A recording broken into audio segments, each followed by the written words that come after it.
आज हम लोग जो देखने वाले हैं वो क्लास 10th के लिए ऑपरेटर टॉपिक के भीतर एक सब टॉपिक देख रहे हैं, ऑपरेटर के प्रकार, जिसमें हम लोगों ने अंकगणितीय अरिथमेटिक ऑपरेटर तथा रिलेशनल ऑपरेटर तथा लॉजिकल ऑपरेटर देख लिया है। आज का जो टॉपिक है वो है असाइनमेंट ऑपरेटर। असाइनमेंट ऑपरेटर बिल्कुल इक्वल के सिंबल जैसे होता है। जैसा कि आप सब जानते हैं, जब किसी वेरिएबल को कोई मान देना होता है तब इस ऑपरेटर का उपयोग किया जाता है। इसमें होता क्या है? इसमें यह है कि अगर कोई x है तो x वेरिएबल है। x क्या है? एक वेरिएबल है। x का कोई अभी वैल्यू नहीं है। तो इस लाइन का मतलब क्या हुआ कि x का कुछ भी मान रखा जा सकता है जब तक इसको कोई मान दिया ना जाए। तो इस प्रकार यहाँ पर x बराबर 5 लिखने पर इस चिन्ह के अनुसार अगर हमें बोलना हो तो x को दिया गया है 5 मान। माने अब ये जो 5 मान है ये पूरे प्रोग्रामिंग, पूरा सॉफ्टवेयर बनाने से लेकर रन कराने से लेकर इसका मान 5 ही रहेगा, बदलेगा नहीं जब तक बदलने के लिए कोई आदेश या कोई प्रोग्राम या कोई इंस्ट्रक्शन ना लिखा जाए। तो इस इक्वल सिंबल का मतलब है कि x को 5 की वैल्यू दे दी गई है। अब उसको दे दी गई है को अंग्रेजी में कहते हैं असाइन कर दी गई है, प्रदान कर दी गई है। तो इसलिए इस सिंबल को हम लोग क्या कहते हैं? Assignment operator. ओके, ध्यान दीजिएगा। जब कभी आपको डबल इक्वल का सिंबल दिखाई दे तो ये जो डबल इक्वल का सिंबल है इसको कहते हैं इज इक्वल। क्या कहेंगे? इज इक्वल कहेंगे। ठीक है। और अगर सिंगल लगा हुआ है तो उसको हम क्या कहेंगे? असाइनमेंट ऑपरेटर कहेंगे। आगे बढ़ते हैं। Bit wise operator. ये ऑपरेटर जो होते हैं ये बिट लेवल पर, मतलब 0 और 1 लेवल पे वर्क करने के लिए होते हैं। सिंगल बिट्स पे वर्क करने के लिए होते हैं। बिट लेवल के ऑपरेशन के लिए सी लैंग्वेज में बिट वाइज ऑपरेटर का उपयोग किया जाता है। ठीक। बिट वाइज ऑपरेटर जैसे 1 लिखा है और लिखा है 0 लिखा हुआ है, तो इस प्रकार के। तो एंड का क्या है? गुण होता है कि वो तब आउटपुट देता है जब दोनों इनपुट क्या हो? सेम हो। तो 1 की तुलना 0 से, 1 की तुलना 0 से करा के तो आउटपुट क्या आएगा? 0 आएगा, 0 आएगा। ओके, तो कुछ इस प्रकार से। अगला इसमें ये जो है इनका नामकरण किया गया, जैसे ये है क्या? बिटवाइज एंड है। अगर डबल लगेगा तो इसको लॉजिकल एंड कहेंगे, सिंगल लगेगा तो बिटवाइज कहेंगे। ठीक, ये क्या है? बिटवाइज और है। सिंगल लगा है तो बिटवाइज और है, डबल लगेगा तो लॉजिकल और हो जाएगा। ये बिटवाइज एक्सॉर का सिंबल है, एक्सक्लूसिव और का सिंबल है। आगे है आपका क्या? Bitwise complement. बिटवाइज कॉम्प्लीमेंट क्या है? ये बिटवाइज कॉम्प्लीमेंट मतलब होता है इन्वर्स करने का, उल्टा करने का, 1 को 0, 0 को 1 करने का। और उसके बाद है शिफ्ट लेफ्ट। ये क्या करता है? मेमोरी में अगर कोई डेटा रखा हुआ है तो उस मेमोरी में रखे हुए डेटा को शिफ्ट करने का कार्य करता है। शिफ्ट अब लगा कौन सा? शिफ्ट लेफ्ट शिफ्ट लगा है तो ये लेफ्ट की ओर शिफ्ट कर देगा, राइट शिफ्ट लगा है तो ये राइट की ओर शिफ्ट कर देगा।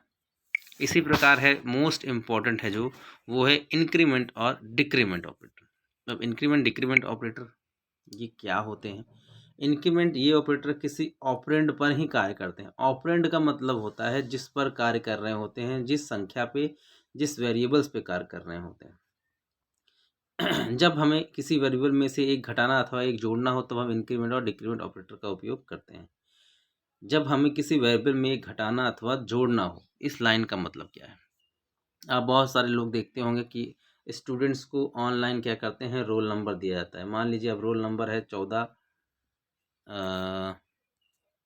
रोल नंबर है 1, स्कूल का कोड है 1010 और जिले का कोड है 61। तो इस प्रकार से अगर कोई रोल नंबर बना है तो अगला रोल नंबर अब कोई हाथ से मैनुअली नहीं टाइप करेगा।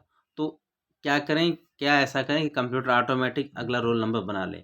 तो वो क्या करेगा? इसी में एक क्रिया चला देगा प्लस प्लस की मतलब अगला जो रोल नंबर आएगा वो आएगा कितना? 1 2 0, सॉरी 210106 तो वो इस प्रकार की क्रियाएं चला सकता है। ठीक है, तो ये सारे जो काम होते हैं, आप उसका ऑनलाइन रजिस्ट्रेशन करते हैं, उसमें जो ऑटोमेटिक नंबर बढ़ते हैं या मोबाइल फ़ोन नंबर का जो जनरेशन हो गया, मोबाइल फ़ोन नंबर को जो बनाना होता है, वो सारी क्रियाएं इंक्रीमेंट और डिक्रीमेंट से होती हैं। अब इसमें आगे देखते हैं क्या है। माइनस और प्लस प्लस, इसका यूज़ कहाँ कहाँ होता है और इसका अर्थ क्या क्या है, ये इम्पॉर्टेंट है। देखिए, माइनस माइनस का मतलब होता है कि एक को घटाना और प्लस प्लस का मतलब होता है एक को क्या कर देना, जोड़ देना। लेकिन हमको ये देखना होगा कि माइनस माइनस जो है वो किसी संख्या से पहले लगा हुआ है या प्लस प्लस जो है वो किसी संख्या के बाद लगा हुआ है। क्योंकि इनके लगने से क्या होता है, इसके स्थान चेंज करने से इसके स्थान चेंज करने से इस वेरिएबल का जो स्वभाव है वो बदल जाता है। ठीक है, कैसे बदल जाता है सर, आइए इसको देखते हैं। इसका मतलब ये होता है कि अगर माइनस प्लस पहले लगा है तो इसका मतलब है कि अगर ए का कोई मान दिया गया है, ए का मान 5 दिया गया है, तो इसका प्लस पहले लगने का मतलब होता है प्री, और इसका मतलब है ए का मान पहले बढ़ जाएगा।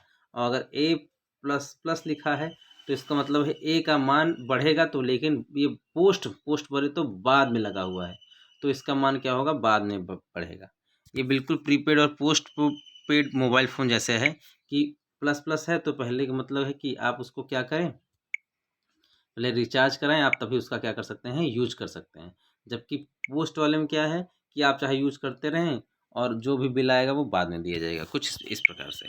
आगे देखते हैं। अब जैसे यहाँ पे एक एग्जांपल लिया गया है, यहाँ पर ए प्लस प्लस लिखा है तो ये है क्या है, पोस्ट है, माने ए का मान जो है वो बाद में बढ़ेगा, ए का मान क्या होगा, बाद में बढ़ेगा। यहाँ पे प्लस प्लस ए है, ए का मान पहले बढ़ जाएगा। ए माइनस का मतलब भी क्या होता है, ए की कमी, और लेकिन बाद में माइनस ए का मतलब है कमी लेकिन पहले। तो ये कुछ चीज़ें हैं जो हमें ध्यान रखनी है।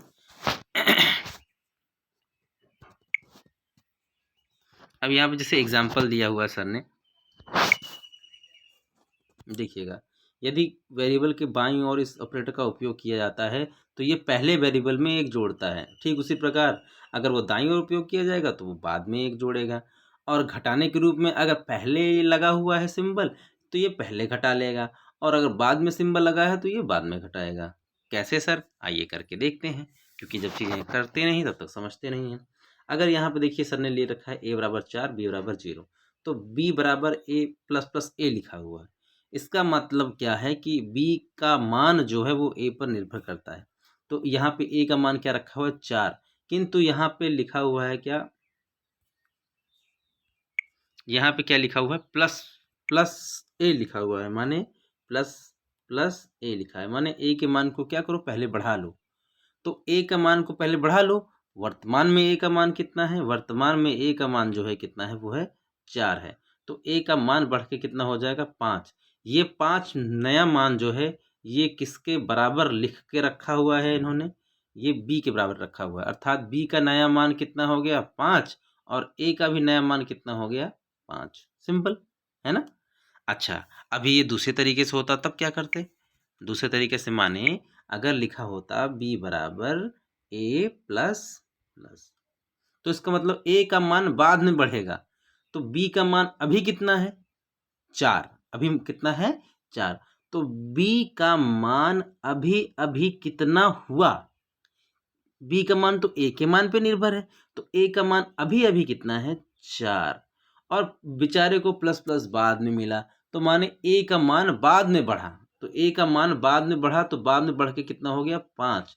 तो इस प्रकार b का वर्तमान मान 4, a का नया मान कितना हुआ, 5 हुआ। ठीक है, तो ये चीज़ कहने चाह रहे हैं हम। तो आज के लिए इतना ही, थैंक यू सो मच, मिलते हैं अगले वीडियो में।